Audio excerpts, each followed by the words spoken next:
In 1950, Aristotle Onassis paid $3.4 million for a small rocky island in the Ionian Sea called Scorpios. At the time, people thought he was eccentric, a Greek shipping tycoon buying a piece of uninhabited Mediterranean rock with no infrastructure, no roads, no water supply, just stone and wind and silence. He spent years turning it into something that couldn't be bought, a place where kings came to him. By the time Jackie Kennedy walked those beaches, Scorpios wasn't just an island. It was a statement that couldn't be made any other way. Today, there are more than 100 private islands listed for sale at any given moment. Prices range from $150,000 for a raw piece of Canadian wilderness to $200 million for a fully developed Caribbean estate. Same ocean, completely different realities, and the gap between what you're actually buying at each level is wider than most people realize. Before I go further, someone's already thinking about island resorts, those overwater bungalow properties in the Maldives where you pay $5,000 a night and feel like you own something. We'll get there. And someone else is thinking about rental islands where you lease a private island for a week. That's in here too. But this breakdown is about ownership and what ownership actually means at each level. Level 1, raw land, islands. No development, no infrastructure, nothing but the deed. These exist in far greater numbers than most people realize. Canadian Maritime islands, small Scottish coastal parcels, undeveloped spots in Belize, Croatia, Panama. Prices start around $150,000 and run to $500,000. For that, you get titled to a piece of land surrounded by water. What you don't get is power, fresh water, a dock, a road, a structure, or any realistic way to spend the night without camping gear. Who's here? Usually someone who found the listing online at 2 a.m., did the math, and convinced themselves they could figure out the development later. Sometimes a developer with a 10-year horizon who's buying land the way others buy lottery tickets, with money they can afford to lose. Occasionally, an eccentric with a vision and no sense of what the build-out will actually cost. The island costs $300,000. The infrastructure to make it livable costs $1.2 million.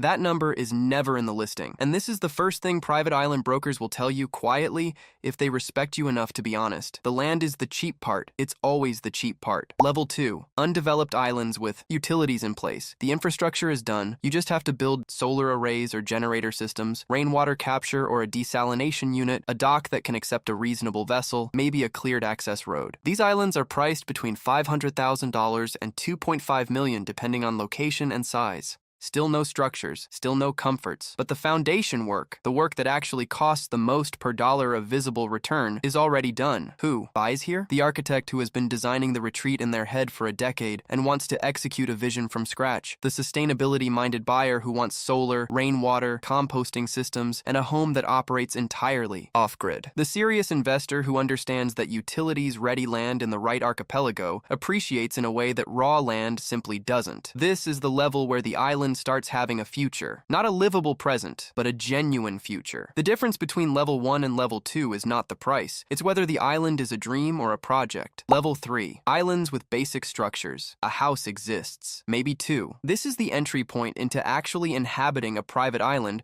without a construction timeline hanging over you. Caribbean islands in this tier, the Bahamas, Belize, the Grenadines, typically list between $2 million and $8 million. You get a main residence, often built simply a dock, a caretaker's cottage in many cases, and a place that functions as a property even if it doesn't yet function as a retreat. The house may not be impressive. The location is. That's the entire value proposition. Who's here? The successful entrepreneur who made 7 figures and wants to park money somewhere that also gives them a story. The family that's been renting a private island in the Bahamas for 3 weeks every summer for 4 years and finally decided the rental cost was approaching ownership math. The buyer who understands that at this level, you're not buying the structure, you're buying the coordinates, because private islands at this level do something that no other asset class does. They don't just hold value, they hold silence. And for a certain kind of buyer, silence is the scarcest thing on the planet. Level 4, fully developed private islands, turnkey, staffed, and operational. This is where the product changes entirely. You're no longer buying land with potential. You're buying a functioning private estate that happens to be an island, multiple residences, professional landscaping, freshwater systems, helipads in many cases, full-time caretaker staff, sometimes, a household manager and groundskeeper housekeeping team who live on-site year-round to maintain a property the owner may visit 8 weeks a year. Pricing in this tier runs $10 million to $40 million.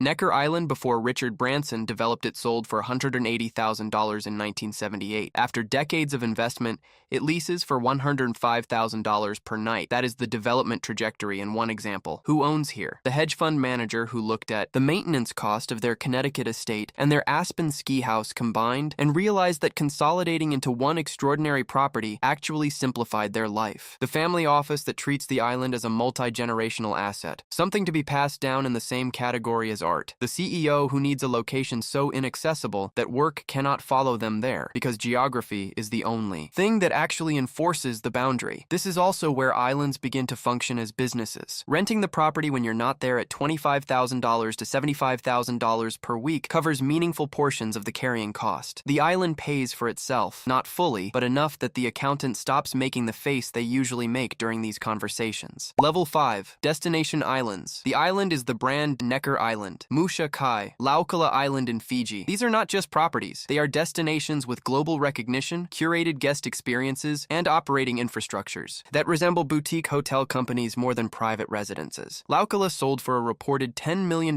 in 2003. The subsequent development investment runs into hundreds of millions. The island now operates as a private resort where a single villa goes for $10,000 a night. The owners at this level aren't hiding from the world. They built something the world comes to. Who's here? The visionary with capital and patience, which is a rare combination. David Copperfield has spent decades developing Musha Cay in the Bahamas into an experience so considered that the waiting list operates by referral only. These islands aren't owned the way people own houses. They're stewarded the way people steward institutions. The owner's name becomes synonymous with the island in a way that outlasts the transaction entirely. The product at this level isn't privacy. It's mythology. Level 6. Private archipelagos and island nations adjacent. Multiple islands, total control. There are buyers for whom one island is simply not enough, not from excess, but from function. A primary island for the main residents, a second for guests, a third for staff housing and logistics. An airstrip island, sometimes literally, where the runway and fuel depot are separate from the living spaces. The Bahamas, French Polynesia, the Maldives, and the Philippine archipelago all have multi-island private holdings that function this way. Transactions at this scale are rarely public. When they are, pricing starts around $50 million